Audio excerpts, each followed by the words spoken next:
Moscou accuse Kiev d'avoir tenté d'attaquer le Kremlin au cœur même de la capitale russe, Moscou, avec de drones.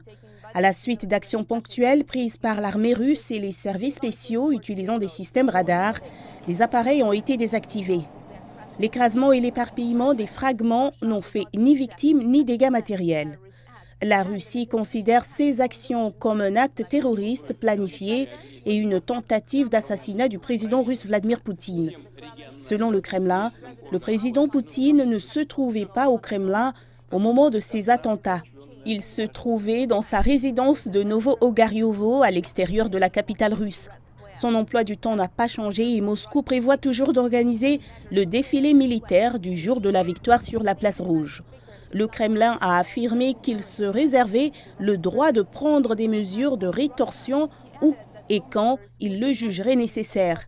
Le président de la Douma d'État, Vyacheslav Volodine, a déclaré que l'attaque terroriste contre le président russe était une attaque contre la Russie.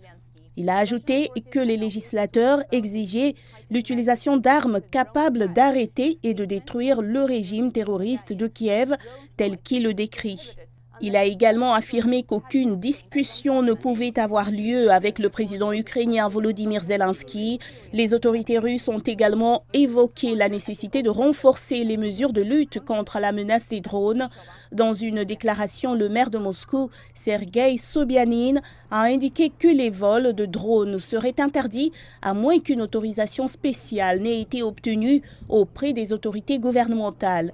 Au cours des derniers jours, la Russie a connu une série d'attaques sur son sol, notamment des incendies dans des dépôts pétroliers et des explosions sur des voies ferrées.